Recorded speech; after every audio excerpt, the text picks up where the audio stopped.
When I met Connie Albers a few years ago, she was struggling with fear of overcoming technology to create a podcast. And boy, did she overcome her fears. Wait till you hear all the wonderful opportunities that have happened to Connie because of her podcast. And ladies, as I record this, Mother's Day is right around the corner. It's time to manifest a Rodecaster for your own. Hit it, ladies. The School of Podcasting with Dave Jackson. Podcasting since 2005. I am your award-winning Hall of Fame podcast coach, Dave Jackson. Thanking you so much for tuning in. If you're new to the show, this is where I help you plan, launch, grow, and monetize your podcast. My website is schoolofpodcasting.com. Use the coupon code LISTENER, that's LISTENER, when you sign up for either a monthly or yearly subscription. And I want to play a quick clip because I always say, if you look on my website, it says plan, launch, and grow. And that is really the three things I focus on because not everybody wants to monetize their podcast. And you're like, what? It's true. Some people just do it for fun.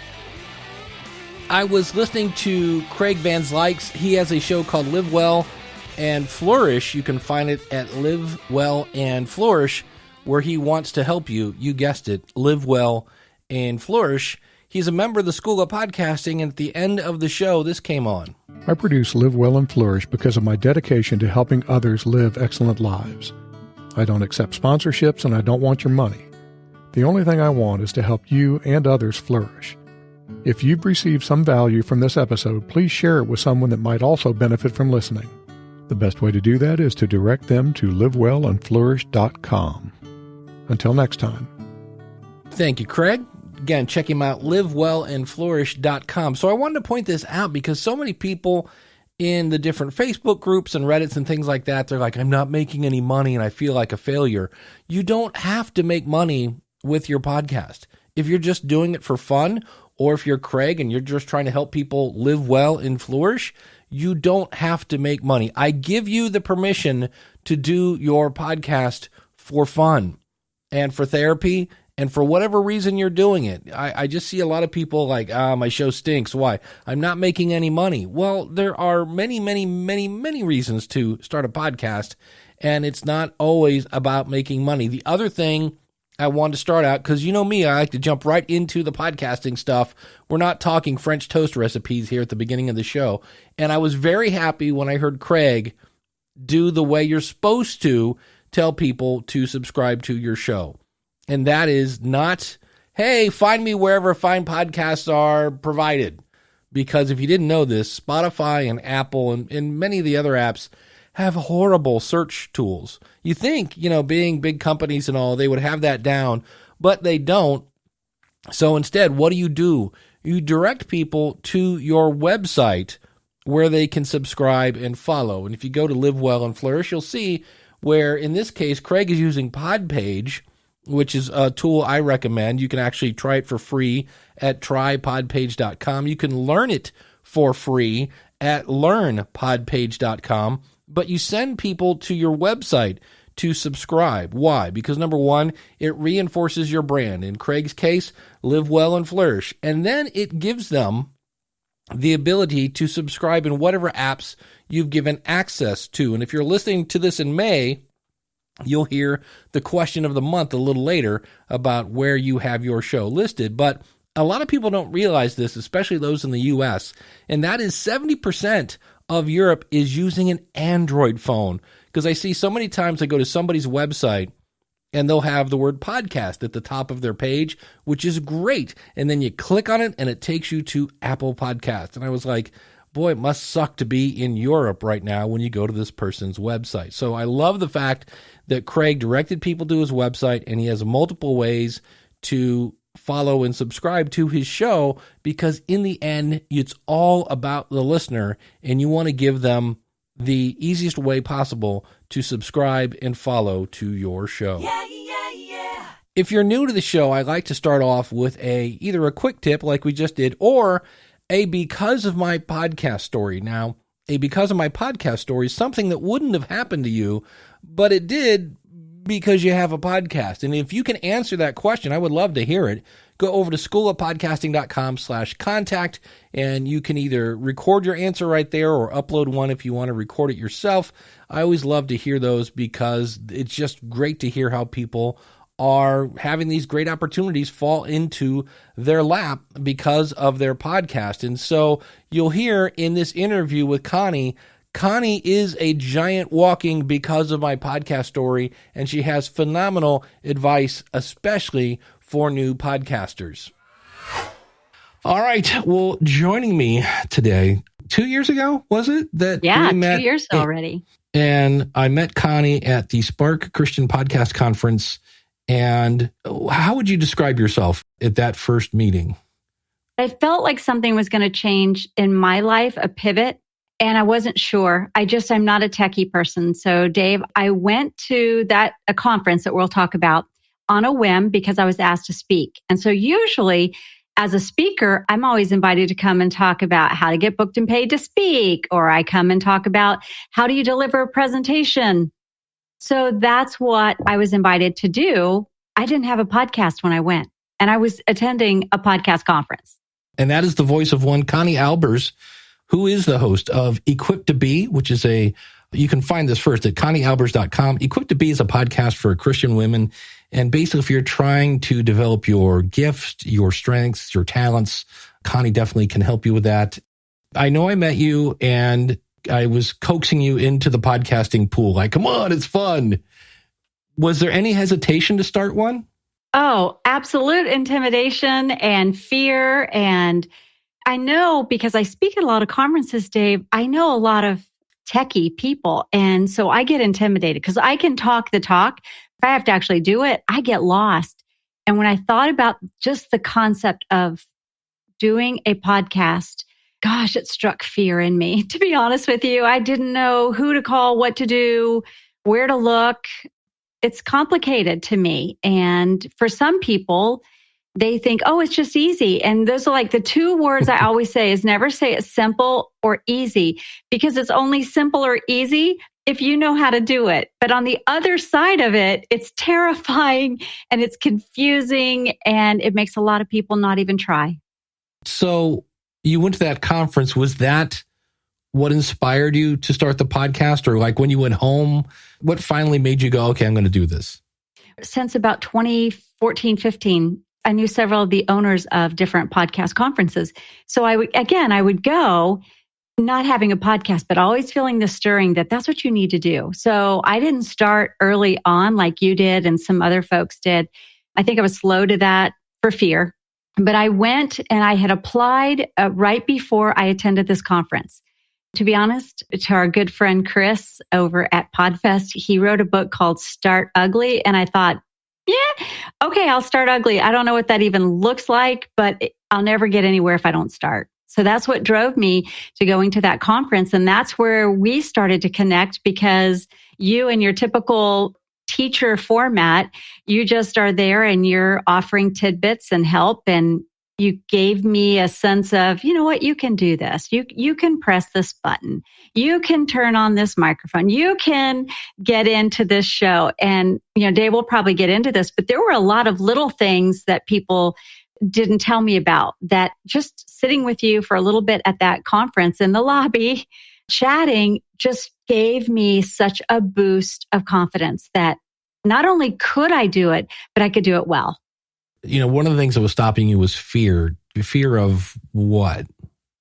Yeah, that I would not be able to figure out the technology, that I would never understand what these techies know about stripping audio and editing it. And then what do? It's not a moneymaker when you first start. How much is it going to bleed the bank account completely dry? How much is the budget? My biggest fear was, what would it actually cost? And how could I even begin to know? Words weren't a problem. Topics weren't a problem. It was the tech side of it all that I needed such help and support. And truly, Dave, I needed hand-holding.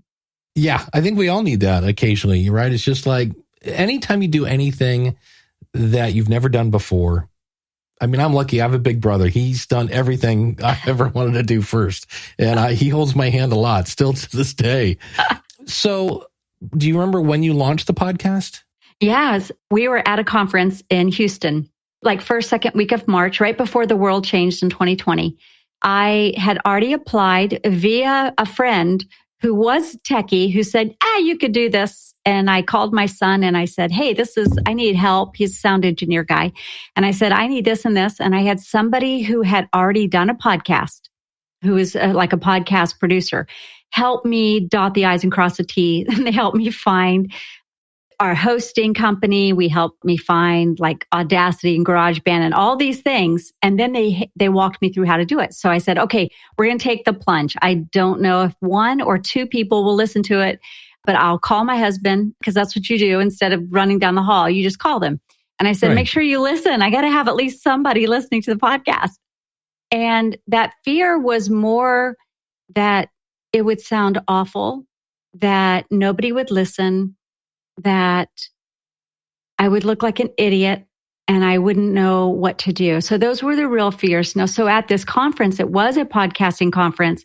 I mean, on that Friday, as the conference was ending, it went live and they made such a big deal. I mean, just this little bitty me having a podcast against people who have millions and tens of millions of downloads.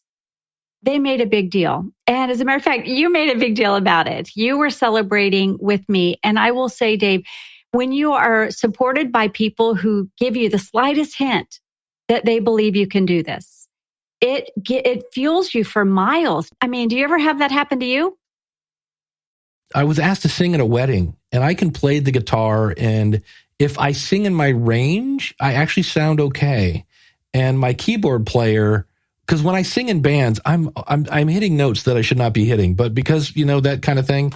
And he said, hey, I'm getting married and I want you to sing at my wedding. And I was like, excuse me? He's like, no, I have this song. He goes, just like do your normal singing thing. Don't do the rock star thing. And I was like, all right.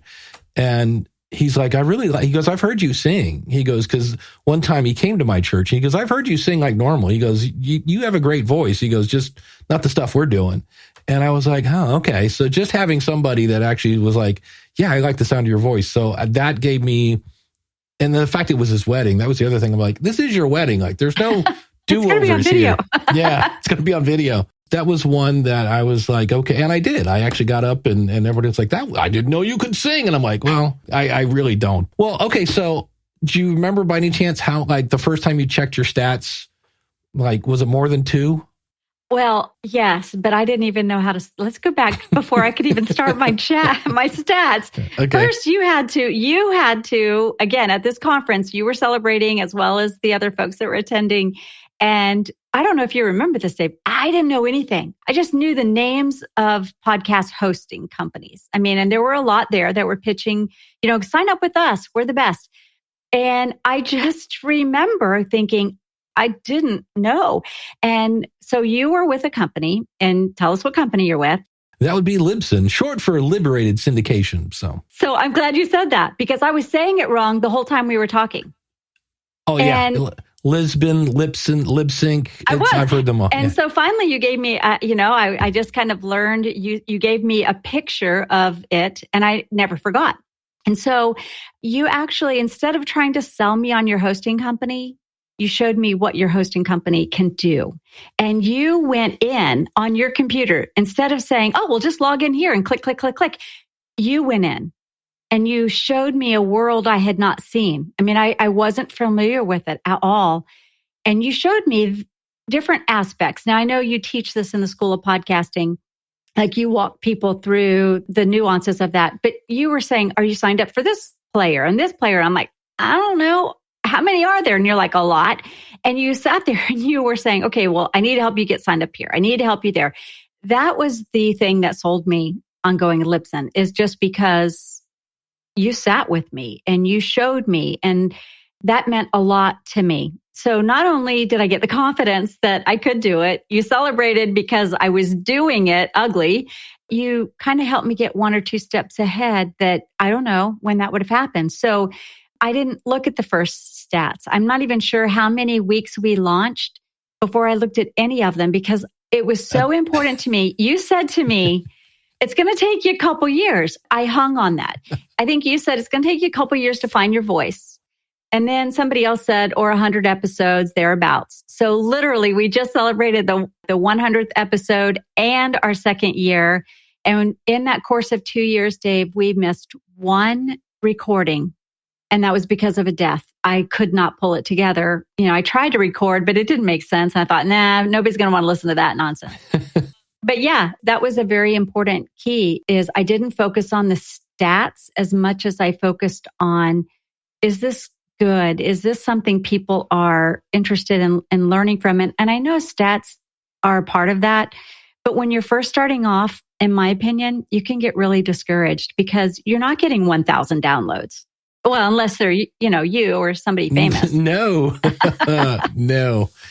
That's awesome. So that is great advice right there that, you're focused on making it good, because if you make it good, then the stats will come once your audience starts sharing it in that whole 9 yards. So what's great about this is it's now 2 years later. I see you at the same conference, and I said, Annie, because of my podcast stories, and you rattled off many. And I was like, okay, hold on. We just need to have you come on and start sharing these. So do you remember kind of your first, thing that you're like, wow, that wouldn't have happened except of my podcast? Well, honestly, the listening audience that we had, I wouldn't have had without your guidance and help and the investment of time that you had sent and the common sense of all of it, just knowing, searching for finding who you are, what you want to say, being succinct. Well, I know there was something about you've been on TV. Yes, I guess I would say because of the podcast, because I was willing to take the plunge and not really know what I was doing or how I was going to do it or what the outcome was going to be.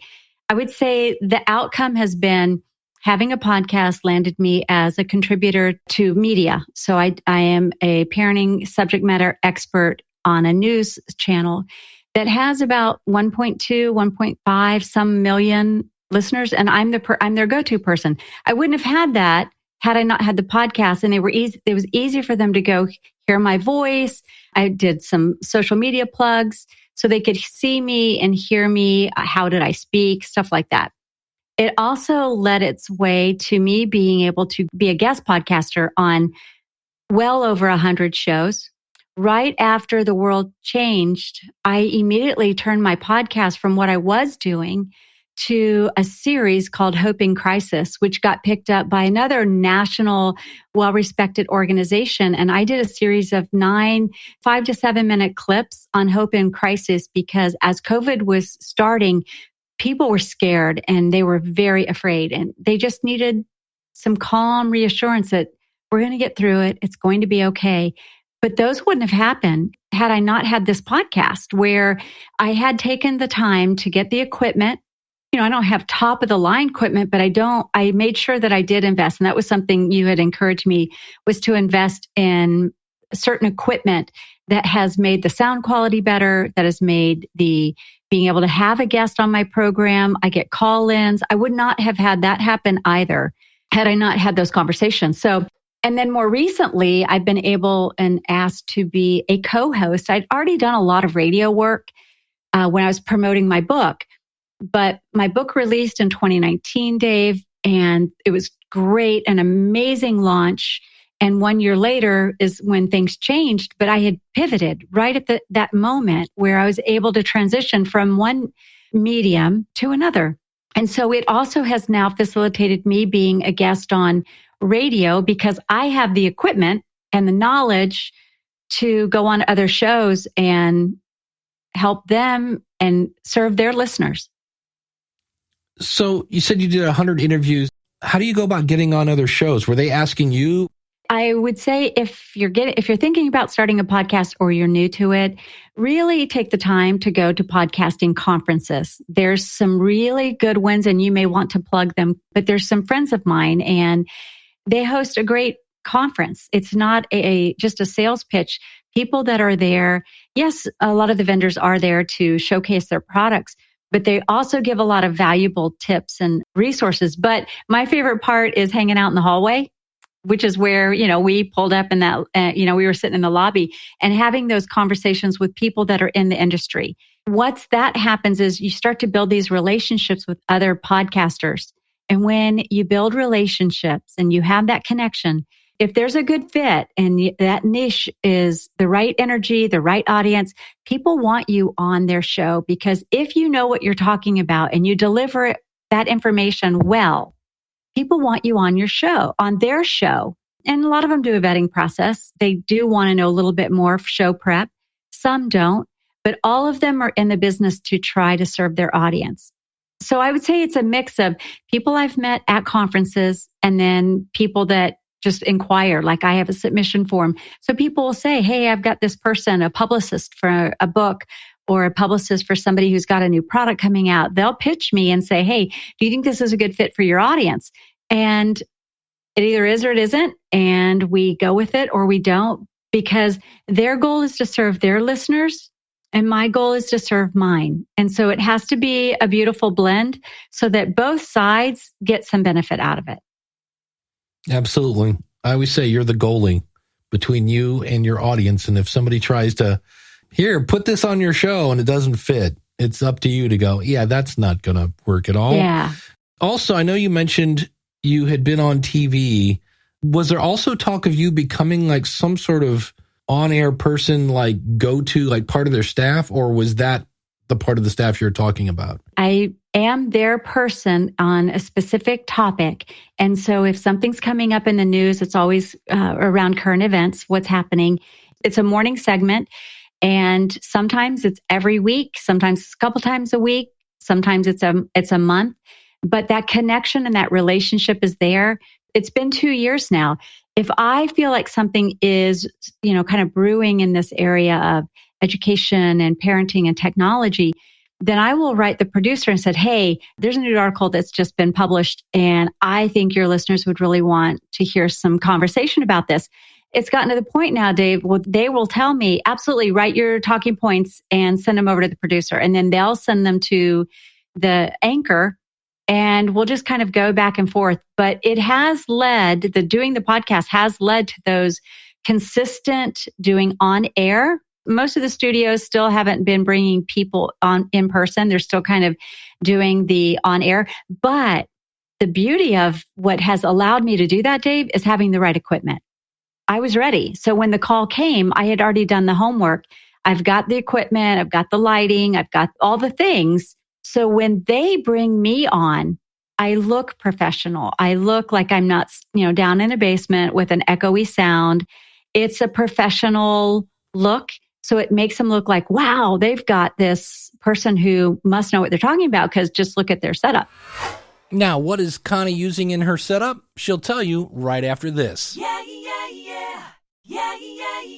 Yeah, and you're using right now the ATR2100, which is less than $100. You don't have to spend a gazillion dollars. So that's, I always say, it doesn't cost $1 million to sound like $1 million. So was your book before or after you started a podcast? It was a year before. Okay, so did you see any difference between book sales before and book sales after? Yes, mostly because I had that opportunity to share the message. I wonder sometimes, Dave, I really do, what would that book launch have been like had I had a podcast before? It did really, really well. When my book launched, it was #1 new hot releases on Amazon in its category.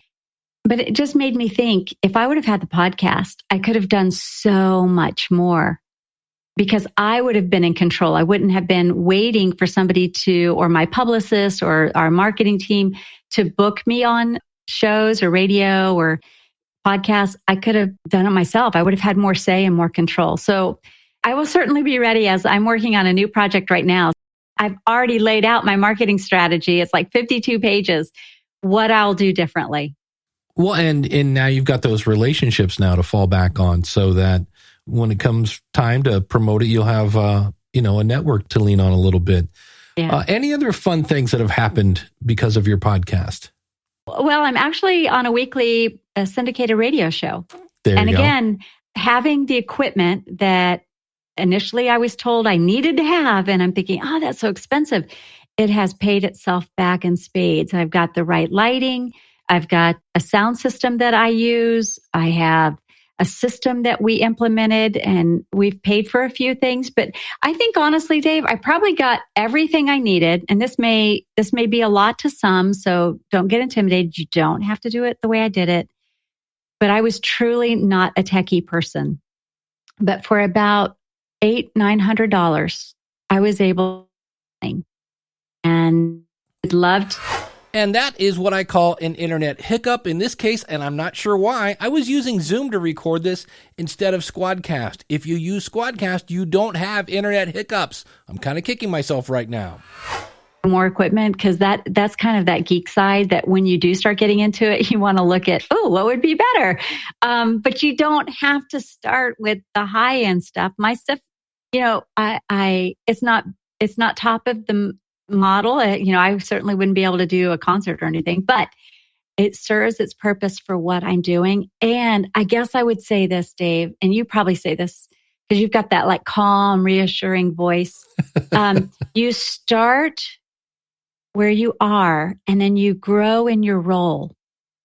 So as you find your voice, as you find your listeners, some people call them your tribe. They're just my people who I can share helpful hints and practical tips with.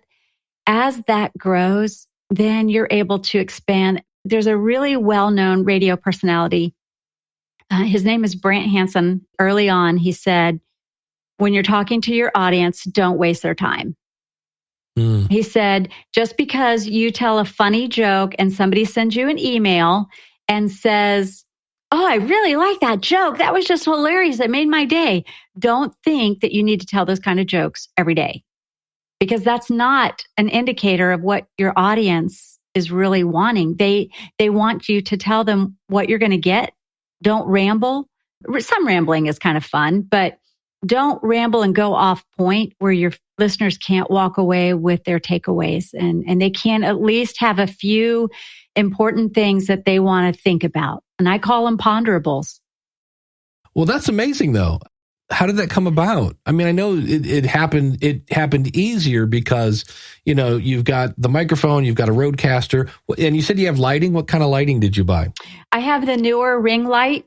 It's a bigger one. Yeah. And then I have this cute. Of course I'm a girl. I don't know. I have another one. I don't know what it is.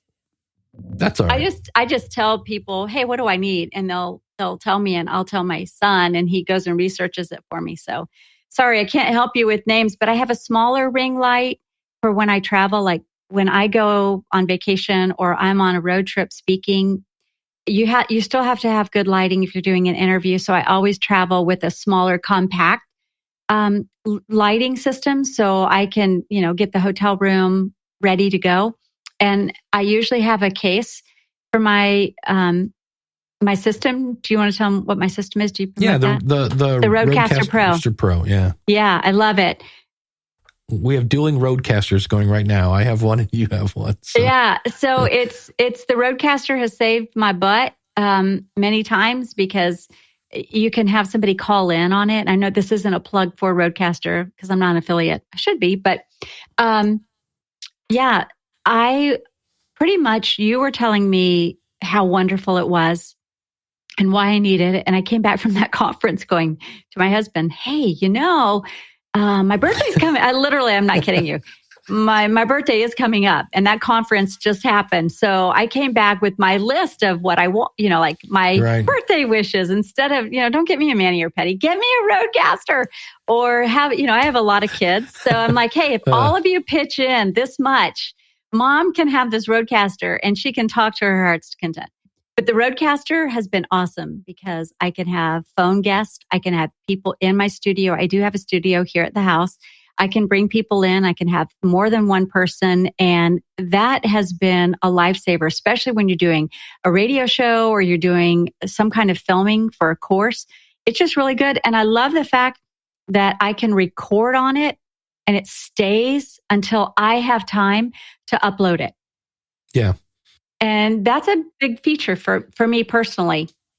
Yeah, it does make things easier. So you said you got invited to be on this radio show, and one of the reasons it was easier is because you had this great equipment. But did they just, happen to be walking down the street and said, oh, you know what? I think this is where Connie lives. Like, how did that happen that you end up on the radio? I was actually at another conference. I think I'm probably known for Connie in conferences. My kids will say now it's pretty much, oh, Mom's going to be gone this week. Now my kids are all grown and they're out of the house, but they were, they'll often text me and say, are you having fun? And I want to say, I'm working. Yes, I'm having a great time, but it's work. And so I was at a conference working on a project. And at this dinner, I met somebody that was sitting at our table. Conversation happened and they started saying, hey, I'm getting ready to start a nationally syndicated radio show. Are you interested in being my guest? I was like, sure. And it's turned into much more than I ever expected it to turn into. And, my goal is to make that host look good. And I guess I'm going to say a plug because it was something that I always say. And that is, if you're going to be a guest, whether it's on media, like when I do media for this television station, or I'm doing a radio interview, or I'm coming on the Dave Jackson School of Podcasting show, your number one goal is not to sell you and your product. I know you want to do that if you have a course or you're just like a whiz-bang SEO, whatever it is that you do. Yes, you may want to do that, but I'm just going to, people will disagree with me, but your number one goal is to really make your listeners walk away with something valuable that they didn't know, and to make your host look good. It's their show. They're spending the time and money to do this. You want to make them look good. And there's a balance to talking about what you do. And because it's your show, and I don't want to hijack it, you've done something that people could really learn from. And that is, I'm not sitting here having to say, oh, I did this and I did this and I did this. Look at me. I wonder, I'm just so wonderful. You've actually done a subtle promoting of who I am and what I do. You, as a podcast host, you're taking your mega spotlight and you're shining it on your guests. Sometimes you probably have these like stratosphere guests, and then sometimes you have these newbies, but you don't treat them differently. You treat them the same way. You shine a light on what it is that they do or the message that they can bring to your audience to make them gain confidence or try or join the School of Podcasting or sign up with your hosting company, whatever that is.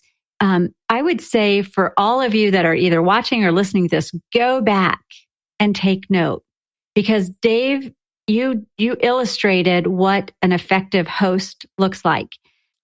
And I think that's one of the most remarkable things that people need to learn about podcasting. For the most part, it's only audio.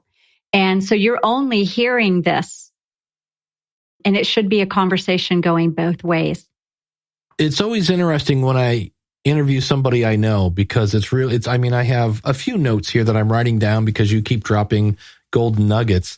It's always fun to just kind of chit chat, and you have these awesome stories. So I've already heard those, of course, at a conference. That's going to be, I think, the title of this episode. One time at a conference. That would be a good one. Now, on the other side of the fence, what do you say to the person who is sitting where you were sitting, and they're worried about the tech and the fear and the I'm going to look stupid and... Okay. So what I would say is get good equipment to start off. Sign up with School of Podcasting. Get some help. Somebody who is going to not make you feel like an idiot because you don't know how to strip audio or you don't know how to edit or whatever. If you're thinking of starting, it's possible. It doesn't cost a fortune. It is possible. It's doable. There's a lot of talented, gifted people that would like to come on your show. There are a lot of people that have great podcasts that will reciprocate. You have them on your show, they'll have you on their show. Use your email list. That was one thing I failed to do early on. I just was so overwhelmed by everything that was going on, probably because just what was going on in our world. I didn't utilize my email system the way I could have. So my first tip would be make sure that you send an email. And if you don't have much of an email list, don't worry about it. Just start with the 5 or 10 or 20 that you have. And the other thing I would say, Dave, is tell your listeners, even if you have 10 or 100 or 200 or 1,000, tell them what's in it for them, why it's valuable for them to, in my case, I'm primarily speaking to women, why it's important to tune in when you're on the treadmill or you're, cooking dinner again, or you're folding laundry or you're in a carpool line, whatever it is, that you acknowledge their time as valuable and that you appreciate them, that you don't do this for you. You're doing it for them. That is an important aspect to think about with your podcast, is always having your listener in mind. And I didn't. There were times, some conversations were like burning passions. We're going to have this conversation. But that's good because it's honest, it's transparent, it's coming from your heart. And that's how people kind of get to know you. Like, no, I want to talk about this now. So what have you seen in changes? I mean, since I started this in 2020, the world's changed. What have you seen change? Well, a lot of people started a podcast because they were bored. And that's not always the best reason to start a podcast. It's something like that. But for me, a good podcaster, it does exactly what you just said. They're always thinking about their audience. How can I serve my audience? Whether that's making them laugh or think or inspire or motivate or whatever it is, it's all about the audience. And I think some people were just to flip that then. If it's, I'm bored and I'm under quarantine for the next 2 weeks, I need something to entertain me. So I'm going to start a podcast because I'm bored. I'm not saying that won't work. I'm just saying from what I've seen, that's not the blueprint for a great podcast. Well, I'm trying to think, that book, I think it's called Atomic Habits. It's either Atomic Habits. He talks about you got to change things up because sitting in, keeping your butt in the seat and talking on a microphone to people you can't see, it can get boring for certainly for certain personality types. They lose interest rather quickly. I've done that. Next. So you do have to change it up. And like I said, there have been times I've wanted to quit. I'm like, why am I doing this? I'm not in the millions. I'm not even in the hundreds of thousands. Am I even at 100? There were times as growth can be painful and slow. And it's like we want a microwavable version to life. Instant. But that's the best analogy. We put the bag of popcorn in the microwave and we want it done in 2.5, 3 minutes. Whereas good popcorn, you put it in the kettle with the coconut oil and you adjust that temperature, or you take that food that you were going to just like throw on the grill or throw in the oven and you put it in a slow cooker. And just kind of getting the idea that over time, all those flavors, they start to come together and they really come to life. So if you're going to jump into podcasting, or maybe my encouragement to your listeners is, Dave, you've been doing this a long time, like decades. I mean, how long have you been doing this? 17 years. Yeah, that was close. Yeah. So in order for you to have success, and I by no means am, raking in the millions of downloads, maybe one day, every time I go in my kitchen, and that's why I say microwavable version, most people have a microwave. And every time they use it, it can remind them it's not done in 2.5 to 3 minutes. It might take 2.5 to 3 years. Are you willing to gut it out when you don't feel like showing up? When you don't feel like you have anything to say? Are you going to dig deep? Are you going to stay committed to your listeners, to the message, to maybe it's the calling that you have? That's where the rubber meets the road, in my opinion. Well, that's my question. So on those times when you felt like quitting, what stopped you from quitting? I got a text message saying, I need your podcast by 8 a.m. I'm like, okay. I will say I did end up hiring a sound engineer who takes my my handy dandy little recording from my Rodecaster, and we have our little system, and we do all the little things, and then I hand it over to her, mostly because I speak on stage. I do radio, I do television. I'm now having a co-host on a radio station and my podcast. So for me, I got to that point where I needed to offload the thing that was the most difficult, and editing and checking all the boxes. It's not that I can't check a box, but we need to know our giftings, and that clearly wasn't mine. And so I was able to hire someone who does my sound engineering, and I basically every week, because I'm paying her in money, I am not going to not do my part. And my part is getting my podcast recorded. There've been a few times that I've had to say, cut me some slack. I'm going to be a few hours late because, I was out of town or something like that. But that's really how it's worked for us. Accountability is a huge component of success in absolutely anything. It could be your spouse, it could be your friend, it could be your roommate, it could be your boyfriend, it could be anybody. Just somebody that's going to nudge you. The other thing I would say when you're thinking about your listeners and about what you want to say, and that is be real and be authentic. Don't share too much. You don't need to vomit on people, but they want to get to know you.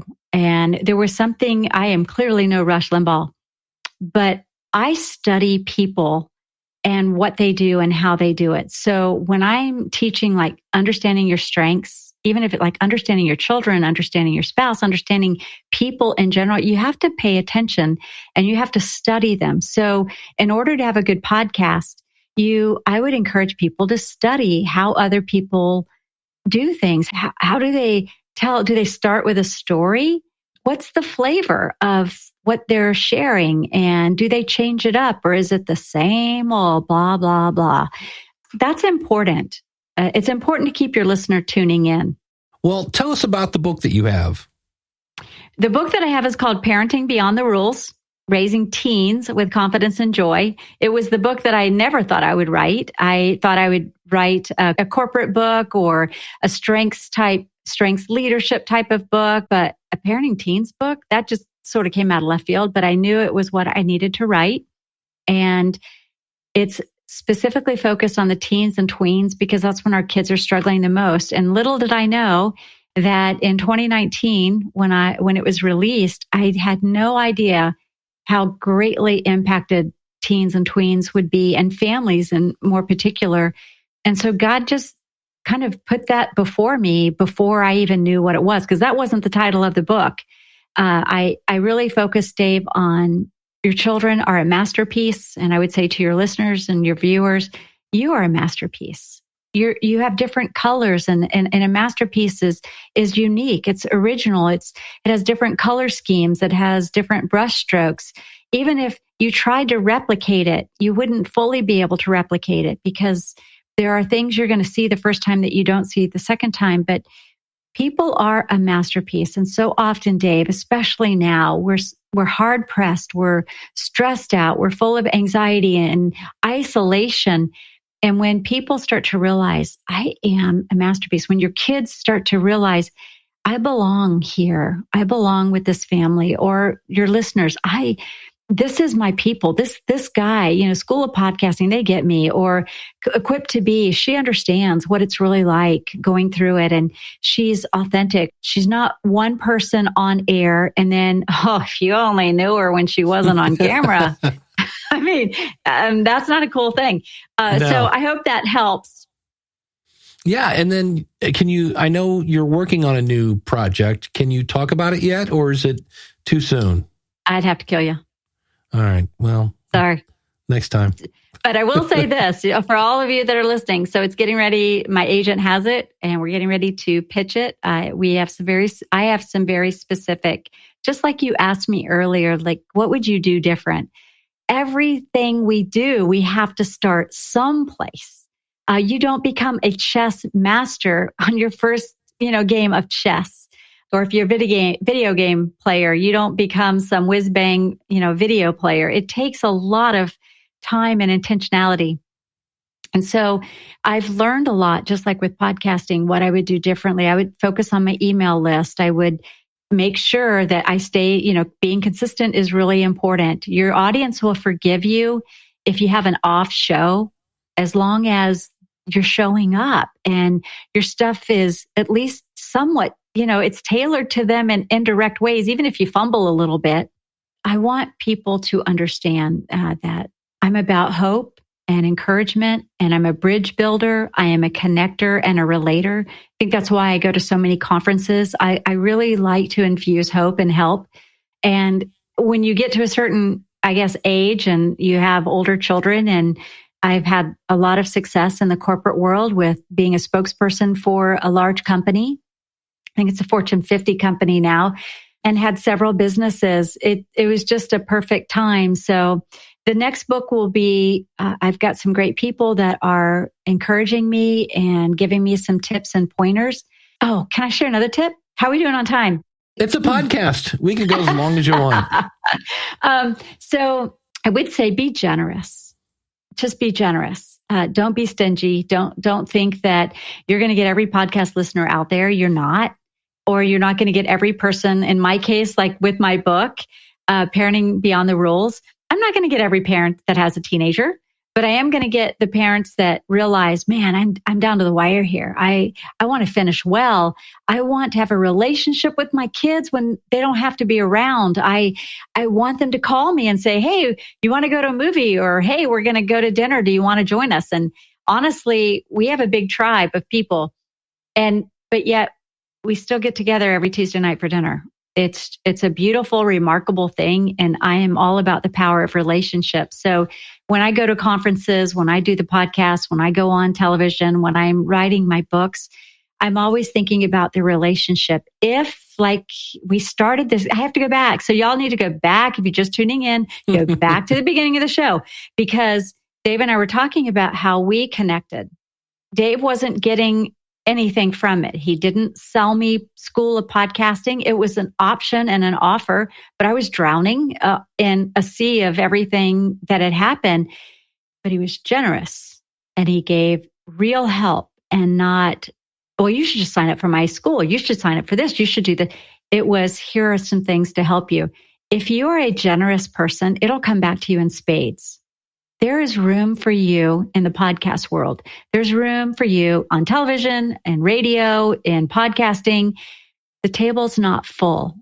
But if you are a person who lives a self-centered, all about me, scarcity mindset, those are the people you're going to attract. If you want to attract the people that you like hanging out with, then that's who you need to look for and associate with, and be free in giving out your information to help, because somebody helped you. And Dave, you helped me, and you still do. I mean, I hit you up the minute I saw you at the podcast. Hey, what should I do? And you and your cohort there opened my account, and I was a little discouraged. I went to this conference thinking, Dave, it's time. I'm either going to monetize it or I'm closing it down. It's time. And, everybody asks, so by what week should I start monetizing? I'm thinking, well, if you're Brene Brown, maybe week 1. But if you're like the average person, it's going to take you a little while. Be a person who's generous, generous with your time, generous with your talent, generous with just building a relationship, and it will come back. It's the multiplier. That's it. And for me, I see it's actually selfish. It sounds weird. Helping people is selfish because it makes me feel good. So for me, one of the things I struggle with, although I'm getting better at it, is at the School of Podcasting, I have to convince my students, please email me. Please, there's a chat box. Hit the chat box. If you see it, that means I'm there. And if you can see it, that means I'm okay to be interrupted. It's not really an interruption. I'm sitting there wishing somebody would hit the chat button. And so... watch out. Your inbox is going to be really full. That's it. So ConnieAlbers.com is where you can find that book, where you can find her podcast, Equipped to Be, and all future success that will be on her website as well, I'm sure. So Connie, thank you so much for coming on and sharing all the lovely things that have happened to you, and may more and more wonderful things happen to you in the future. I really appreciate your time. Oh, I'm honored to be your guest. I just really, truly appreciate you and all that you do. God bless. Such a great talk with Connie. In her case, she said it was the technology. She was worried about that. But look what happens when you work through your fears. Great things happen on the other side. The other thing that jumped out at me, and it's kind of a religious thing at times maybe, but Connie has a calling. She has a calling to help parents. And I think that's one of the words I'm going to start using, because if you feel called to do something, it doesn't have to be a religious thing. But if you're like, look, the universe, God, invisible sky buddy, whatever you want to call it, the energy is calling you to do this. That's the person I feel sometimes that needs to start a podcast. The person that's like, hey, what's the subject that I can put the least amount of effort into that'll make the most amount of money in the smallest amount of time? That's not a calling in my book. But thanks to Connie. Links to everything out at schoolofpodcasting.com/825. If you feel a calling, go out to schoolofpodcasting.com/start and use the coupon code LISTENER.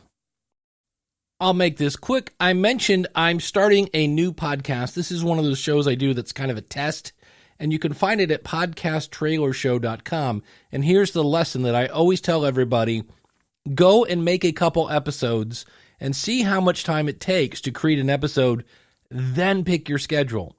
And I'm using Audrey.io to find podcasts with trailers, and it does make it easier, but it doesn't make it easy. So originally that was going to be a daily show, and that's now going to be like a Monday, Wednesday, Friday, maybe Tuesday, Thursday. It's not going to be a daily show because I took time to do a couple episodes and then went, oh. So that's how you pick a schedule. Record a couple episodes, and much like my first trailer I threw away. It was awful. And so record a couple episodes, throw those away, figure out how much time it takes to make an episode, then you pick your schedule so you can be consistent in your schedule, but also so you can be consistent in quality of the content of your episode. Yeah, yeah, yeah. Another great podcaster with always great advice is Danny Pena. I actually interviewed him today. You'll hear it in the future, and you can subscribe to the podcast for free by going to schoolofpodcasting.com/subscribe. You'll see all the popular links are there. And here's a quick snippet from my interview with Danny. And master your craft. I think that's like the most important thing to me too. Because if you just thinking about the numbers and thinking about the sponsors and you're not mastering your craft and you're not building your community, you're never going to get those opportunities at all. So that interview will be a little bit like this interview with Connie, with a lot of, hey, here's what's going on because of my podcast. And with Danny, yeah, he ended up with a giant ad in Times Square. Yeah, that doesn't suck. Thanks so much for tuning in. Again, the website for everything today, schoolofpodcasting.com/825. Everything else you can find out at schoolofpodcasting.com, and you can contact me there. You can subscribe to the show. You can join the newsletter. You can, of course, join the School of Podcasting. It's all at schoolofpodcasting.com. Until next week, take care. God bless. Class is dismissed. If you like what you hear, then go tell somebody. If you like what you hear, then go tell somebody. And I call them ponderables. I like that. You should trademark that. Ponderable? Ponderable. I'm sure somebody already has. Somebody way ahead of me.